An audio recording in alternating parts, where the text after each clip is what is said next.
Naira, Naira it's me. मैं वेदांत हूँ। Please शांत हो जाओ।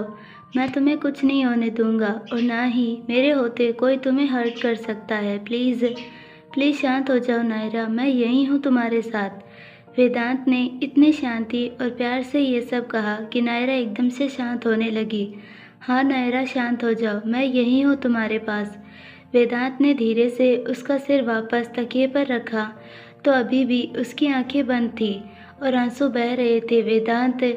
उसने वेदांत की टी शर्ट को कसकर पकड़े, अपने थरथराते होठों से कहा, हाँ मैं वेदांत हूँ। उसके कहते ही नायरा फिर से उसके सीने से लग गई। वेदांत, मुझे मुझे बहुत डर लग रहा है। Please please save me, please save me. डरने की बात नहीं है नायरा, मैं हूँ ना यहाँ।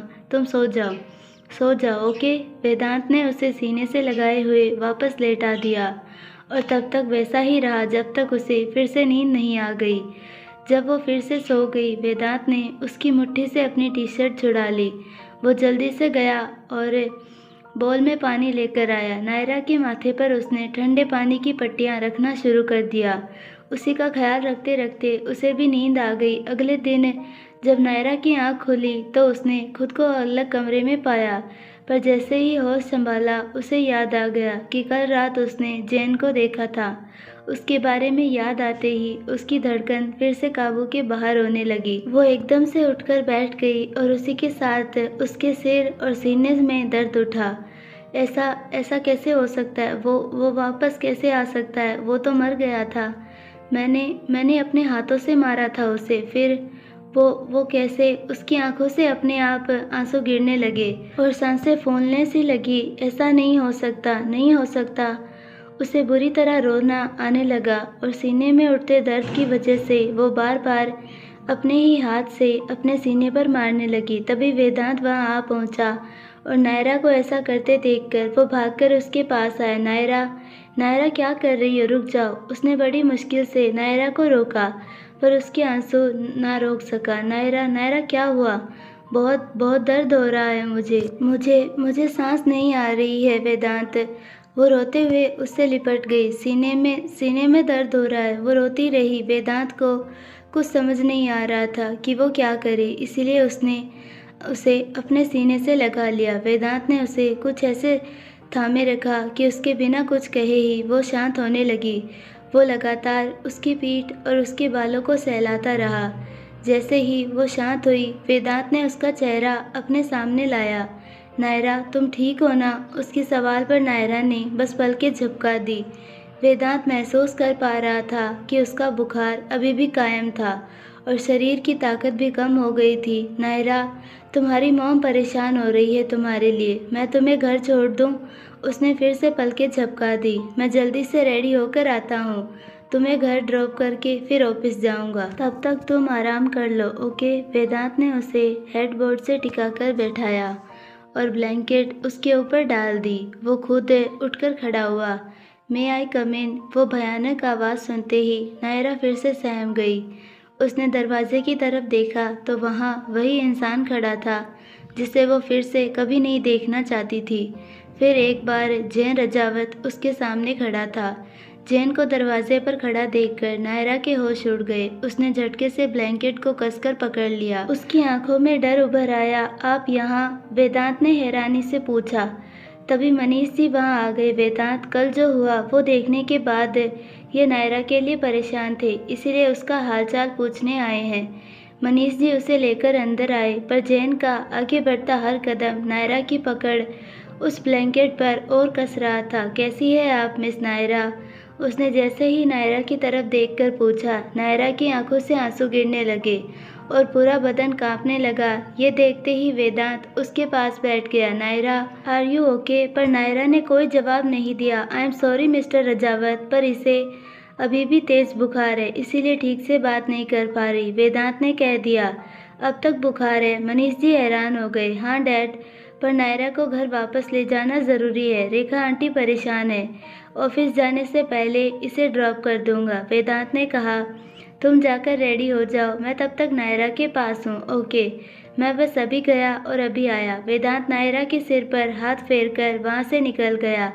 नायरा चिल्लाकर उसे रोकना चाहती थी, पर उसकी तो मानो आवाज़ ही गायब हो गई। तभी मनीष जी उसके पास आए और उसके माथे को छूकर देखा तो उसका माथा तप रहा था। उन्होंने जल्दी से कुछ दवाइयाँ देकर नायरा को खिला दी और पानी भी पिलाया। तभी उनका फ़ोन बजा। Mister Rajawat, give me a minute. वो अपना फ़ोन लेकर बाहर जाने लगे। ये देखते ही नायरा की आंखें फटकर बाहर आने को हो गई। No dad. वो बड़ी मुश्किल से उन्हें रोकने ही वाली थी कि जैन एकदम से उसके पास आया और अपने हाथ से उसका मुंह बंद कर दिया। उसके ऐसा करते ही नायरा की रूह तक कांप गई। मनीष जी फ़ोन में देखते हुए बाहर चले गए। नायरा की आंखों में घबराहट और डर साफ दिखाई दे रहा था, क्योंकि इस समय उसके बेहद पास वही शख्स था जिसे उसने अपनी ज़िंदगी में सबसे ज़्यादा नफ़रत की थी। वही शख्स जो उसके साथ बुरा कर चुका था, वही शख्स जिसने उसकी ज़िंदगी को तबाह कर दिया था। लेकिन जैन की आंखों में वही खौफनाक चमक थी, वही शिकारी की नज़रें जो नायरा को झकझोरने के लिए काफ़ी थी। वो पूरी तरह से चुप था, लेकिन उसकी मुस्कान में एक खौफनाक साजिश थी। चिल्लाना मत नायरा, तुम जानती हो ना कि मुझे चीखना चिल्लाना पसंद नहीं। उसने जैसे ही कहा, नायरा की ऐसी बोलती बंद हुई कि उसके हाथ हटाने के बावजूद भी वो चीख ना सकी। उसने बस अपने आप को अपने ही हाथों से ढक लिया, मानो उसकी नज़रों से खुद को बचाना चाहती हो। तुम्हारे चेहरे पर ये जो डर है ना, वो मुझे बहुत प्यारा लगता है नायरा। मैं जानता था कि तुम मुझे नहीं भूल पाई होगी, और देखा, मैं सही था। वो हंसकर बोला, तुम तो मर चुके थे ना। ये सच नहीं। नायरा ने घबराकर अपनी आंखें बंद कर ली, लेकिन जैन की आवाज़ उसे शिकार की तरह घेर रही थी। उसकी सांसें तेज़ हो गई और दिल की धड़कन बढ़ गई। क्या तुम चाहती हो कि मैं तुम्हारे साथ खेले हुए खेल को अधूरा छोड़ दूंगा? तुम्हें हासिल किए बिना मुझे मौत कैसे आ सकती है नायरा? वो धीरे से उसके पास आते हुए बोला। जैन का चेहरा अब उसके बिल्कुल पास था। उसकी सांसें नायरा के चेहरे पर महसूस हो रही थी। उसके होठों पर एक खौफनाक मुस्कान थी। तुम्हारे लिए तो मुझे वापस आना ही था। अब वापस आ गया हूँ तो तुम्हें साथ लेकर ही जाऊँगा। ऐसा ऐसा कभी नहीं होगा। वो चिल्लाने ही वाली थी कि जैन ने फिर से उसके मुंह पर हाथ रख दिया। चिल्लाना चाहती हो? ठीक है, चिल्लाओ। चिल्ला चिल्लाकर अपने प्यारे वेदांत के माता पिता को बता दो कि मैं कौन हूँ। सबको बता दो ताकि मेरा काम और आसान हो सके। वो सुनकर नायरा की आंखें फैल गई। सोचो, जब सबको पता चलेगा कि वेदांत खुराना की होने वाली बीवी के साथ वो एक घटिया मुस्कान हंसने लगा। क्या उसका परिवार तुम्हें अपनाएगा? क्या तुम्हारी शादी हो सकेगी? और अगर हो भी गई तो सोचो क्या इज्जत रहेगी खुराना फैमिली की। सारी दुनिया हंसेगी उन पर। वो सुनते ही नायरा का दिमाग काम करना बंद कर गया। तो चिल्लाओ और चिल्ला चिल्ला कर मेरा काम आसान कर दो। जैन अपना हाथ उसके मुंह से हटा दिया। मुझे जो चाहिए उसे मैं हासिल करके रहता हूँ। ये बात तुमसे बेहतर कौन जान सकता है नायरा, है ना? क्या तुम चाहती हो कि मैं अभी उनसे जाकर सब कुछ कह दूँ? उसकी कुटिल मुस्कान देखकर नायरा की आंखों में आंसू गिरने लगे। उसका मन कर रहा था कि वो चिल्लाकर किसी को आवाज़ दे, लेकिन जैन की बातों ने उसे जंजीरों की तरह जकड़ लिया। वो चाहकर भी कुछ नहीं कर पा रही थी। उसकी आंखें डर से कांप रही थी और जैन की धमकियाँ उसके दिल में एक गहरे खंजर की तरह चुभ रही थी। जैन उठकर खड़ा हो गया। इसी बीच वेदांत के पिता कमरे में आ गए। क्या बात है मिस्टर रजावत? कुछ नहीं, मैं बस इन्हें कुछ सजेस्ट कर रहा था, पर शायद इन्हें वो पसंद नहीं आया।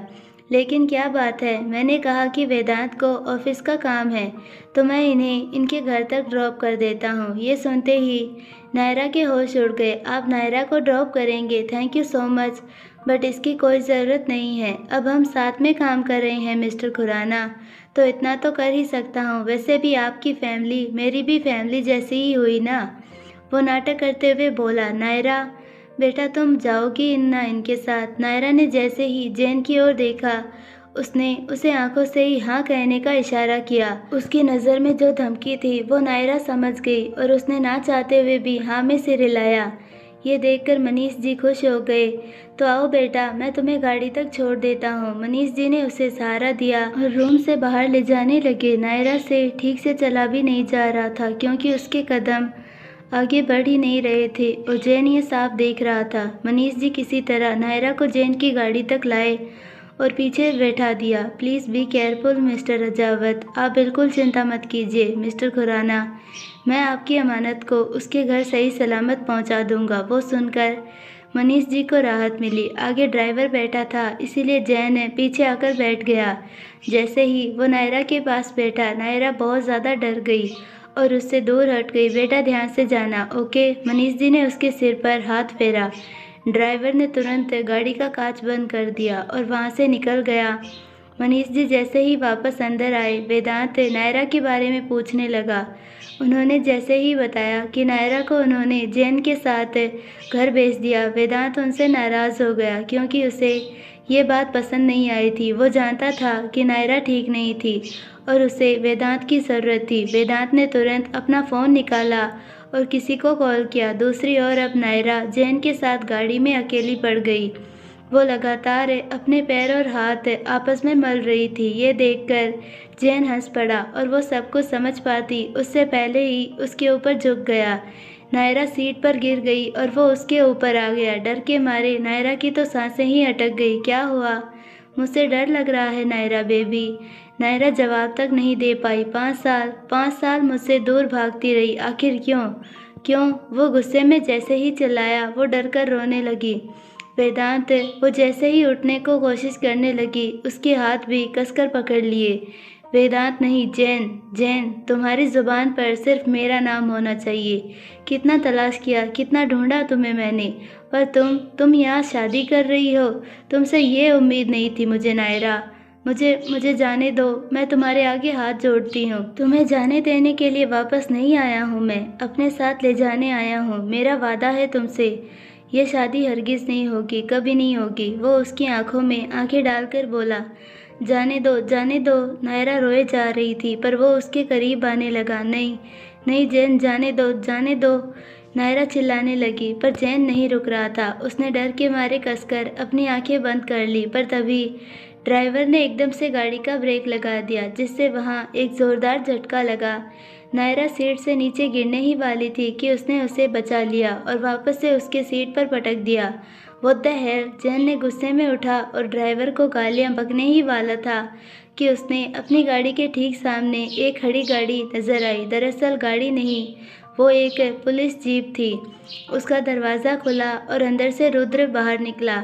उसे देखते ही जैन की आंखें बड़ी हो गई। उसने जल्दी से नायरा को उठाकर सीट पर बैठाया और उसके बाल ठीक किए। तभी नायरा को भी रुद्र नजर आया, जो उसी गाड़ी की तरफ चला आ रहा था। उसे देखकर उसने जल्दी से अपने आंसू पोंछे। रुद्र आया और उसने सीधा नायरा के साइड वाला दरवाज़ा खोला। जैन ने उसे देखकर ऐसे रिएक्ट किया मानो कुछ हुआ ही ना हो। नायरा की लाल आंखें देखकर रुद्र को हल्का शक हुआ, पर उसने इस बात को नज़रअंदाज किया और जैन से बोला, thank you so much mister Rajawat, पर मैं नायरा के घर ही जा रहा हूँ, इसे ले जाऊँगा। आपको तकलीफ़ हुई इसके लिए माफ़ी चाहूँगा। कोई बात नहीं। जैन के चेहरे का रंग उड़ गया था, पर उसने अपने गुस्से को काबू कर लिया। नायरा आओ, उसने अपना हाथ नायरा की ओर बढ़ाकर कहा। नायरा ने बिना देर किए अपना हाथ आगे बढ़ाया, पर उसका हाथ ठीक से पकड़ ना सकी क्योंकि वो बुरी तरह कांप रही थी। रुद्र तुरंत समझ गया। उसने जैसे ही उसका हाथ कसकर पकड़ा, उसे महसूस हुआ कि वो बुरी तरह तप रही थी। उसे तेज़ बुखार था। रुको! वो खुद आगे आया और धीरे से उसे गोद में उठा लिया। उसके ऐसा करते ही नायरा झट से उससे लिपट गई, पर यह देखकर जैन ने गुस्से में अपनी मुट्ठियां भींच ली। Have a nice day mister Rajawat. Rudra ने अपने पैर से दरवाज़ा बंद कर दिया और नायरा को लेकर वहाँ से निकल गया। पर जैन को इस वक्त बहुत ज़्यादा गुस्सा आ रहा था। किसी भी हालत में वो नायरा को किसी भी मर्द के इतना करीब नहीं देखना चाहता था। वहीं दूसरी ओर नायरा की आंखों में खुशी के आंसू आ गए थे, पर उसने उन्हें रुद्र को नजर नहीं आने दिया। उसने उसे कसकर पकड़ रखा था। नायरा, कांप क्यों रही हो? सब ठीक है ना? Okay, I am right here, don't worry, calm down. Rudra उसकी पीठ को सहलाते हुए उसे जीप के पास लाया और अंदर बैठा दिया। यहाँ तक सीट बेल्ट भी उसी ने लगाई। नायरा तो बस उसे देखती रही। वो खुद उसके पास आकर बैठा और बिना देर किए वहाँ से निकल गया। नायरा, तुम ठीक तो हो ना? उसने ड्राइव करते हुए पूछा, पर नायरा ने कोई जवाब नहीं दिया। नायरा, तुम ठीक हो ना? अगर उस रजावत के साथ कंफर्टेबल नहीं थी तो मना कर देती, मुझे फ़ोन कर देती। अब बताओ भी ठीक हो ना? उसने फिर से पूछा, पर तभी नायरा का सिर उसके कंधे पर गिर गया। उसने झट से गाड़ी का ब्रेक लगाया और उसे चेक किया। उसकी आंखें बंद हो गई थी और बंद आंखों से भी आंसू गिर रहे थे। नायरा, नायरा आंखें खोलो। उसने ज़्यादा कोशिश नहीं की और आरव को फ़ोन किया तो आरव ने उसे तुरंत घर लाने को कहा। रुद्र बिना देर किए उसे घर ले गया। कुछ देर बाद नायरा अपने कमरे में लेटी थी। उसके हाथ पर एक आईवी ड्रॉप लगी हुई थी और वेदांत, आरव, आर्यन और रुद्र उसी के पास थे। अच्छा हुआ तुमने मुझे इनके पास भेजा, रुद्र वेदांत से बोला। मुझे लगा ही था कि ये ठीक नहीं है, पर अचानक इसकी हालत और ख़राब कैसे हो गई? वेदांत बोला, पता नहीं, पर जब मैंने इसे छुआ तो बुरी तरह कांप रही थी और बुखार भी था। रुद्र बोला, आरव बेटा, मेरी नायरा को क्या हो रहा है? नायरा के पास ही बैठी रेखा जी ने पूछा। आंटी, मुझे लगता है ये सब कल रात अटैक की वजह से है। आप चिंता मत कीजिए, नायरा जल्दी ठीक हो जाएगी। आरव ने सबको तो समझा दिया, पर खुद को कैसे समझाता, क्योंकि उसे भी इस बार कुछ समझ नहीं आ रहा था। ऐसे ही कुछ दिन बीतते चले गए, पर नायरा की हालत में सुधार नहीं हुआ। उसकी तबीयत ठीक होने का नाम नहीं ले रही थी और ना ही उसका बुखार उतर रहा था। इस सब का कारण सभी सगाई को श्याम वाले अरेदमिया अटैक लग रहा था, पर असल वजह तो बस नायरा जानती थी। वो चाहकर भी ये बात नकार नहीं पा रही थी कि जैन, वही जैन जिसकी जान उसने अपने हाथों से ली थी, वो वापस लौट चुका था। इस बार अपने दिल की बात ना वो किसी को बता पा रही थी और ना ही छुपा पा रही थी। कई बार दिल किया कि रेखा जी को ये सब बता दे, पर अगर उन्हें ये सब पता चल जाता तो क्या वो ये सच सह पाती? साथ ही उसके दिमाग में जैन की धमकी ने बुरी तरह घर कर लिया था। क्या हो अगर उसके अतीत का ये घिनौना सच सबके सामने आ जाए? क्या मनीष जी और नीता जी उसे उसी तरह अपना पाएंगे जैसे अब अपनाया है? और अगर नहीं तो वेदांत तो ज़रूर उसी का साथ देगा, उसका हाथ थामने के लिए फिर से अपने माता पिता से अलग हो जाएगा। जिन माता पिता ने उसे बिना किसी स्वार्थ के इतने सालों बाद अपने सीने से लगाया है, उनसे वो फिर से एक बार दूर हो जाएगा। और इस सब की वजह बस एक खुद वो होगी। कुछ दिन बाद शाम का वक्त था और सब दोस्त इस वक्त आर्यन के रेस्टोरेंट में बैठे थे, सिवाय नायरा के। सबके चेहरे पर परेशानी छाई हुई थी। वेदांत, चिंता मत करो, वो जल्दी ठीक हो जाएगी, रुद्र वेदांत को समझाते हुए बोला। मेरी परेशानी की वजह ये नहीं है कि वो ठीक नहीं हो रही, मेरी परेशानी की वजह उसकी आंखें, उसकी चुप्पी है, वेदांत बोल पड़ा। वेदांत की बात में सच्चाई है, नायरा की चुप्पी मुझे भी खल रही है। रुद्र बोला, यहाँ ऐसा कोई नहीं जिसे उसकी चुप्पी से दुख नहीं हो रहा था। माया भी बोली, क्या तुम में से भी किसी ने उससे बात नहीं की? आर्यन ने पूछा। काव्या, माया और शिवानी ने भी ना में सिर हिला दिया। मैं जब गई तब भी उसकी हालत कुछ खास ठीक नहीं थी, इसीलिए मैंने भी ज़्यादा बात करना सही नहीं समझा, उसे आराम करने दिया। काव्या बोली, मेरे साथ भी कुछ ऐसा ही हुआ था। शिवानी ने कहा, सबके साथ ही ऐसा ही हो रहा है। मुझे समझ नहीं आ रहा कि उस दिन के बाद नायरा में ये अजीब सा बदलाव कैसे आ गया। ना किसी से बात कर रही है, ना घर से बाहर निकल रही है। आर्यन बोला, ऐसा भी तो हो सकता है कि हम सब कुछ ज़्यादा सोच रहे हैं और उसकी तबीयत ठीक नहीं है, इसीलिए वो बात करना और घर से बाहर निकलना टाल रही हो। आरव की बात पर सब विश्वास करना चाहते थे। वेदांत, अंकल आंटी ने क्या कहा? रुद्र ने पूछा। वो भी नायरा के लिए परेशान है, अगले हफ्ते में शादी है, बस चाहते हैं कि शादी को पोस्टपोन ना करना पड़े। वेदांत बोला, मुझे लगता है कि हम सबको एक बार चलकर उससे बात करनी चाहिए। शिवानी ने कहा, मैं भी यही सोच रही थी, अगर कोई प्रॉब्लम होगी तो नायरा बता देगी और हम सब भी उसके पास जाने से उसे अच्छा भी लगेगा। माया भी बोली। सब उसकी बात से सहमत लग रहे थे, तभी आर्यन एकदम से उठकर खड़ा हो गया। उसके चेहरे की मानो रंगत ही उड़ गई थी और नज़रें वो सामने वाली बड़ी सी कांच की खिड़की पर ठहर गई थी। नायरा। उसने जैसे ही नायरा का नाम लिया, सबने पलटकर पीछे देखा। वहाँ देखते ही सबके होश उड़ गए, क्योंकि उस वक्त नायरा अपने घर की छत के एकदम किनारे पर खड़ी थी। खड़ी क्या, वो तो उस पतले से किनारे पर चल रही थी। नायरा वेदांत की तो जान ही हलक में आ गई, पर वो बिना रुके सीधा नीचे भागा। बाकी सब भी उसके पीछे भागे। आई होप आपको ये पार्ट पसंद आया होगा। अगर पसंद आया है तो प्लीज़ वीडियो को लाइक, शेयर और चैनल को सब्सक्राइब ज़रूर कीजिए और बेल आइकन नोटिफिकेशन को ऑल पर सेलेक्ट कर दीजिए ताकि हमारी सारी वीडियोस की नोटिफिकेशंस आपको मिलती रहे। मिलते हैं नेक्स्ट पार्ट में, तब तक के लिए बाय, धन्यवाद।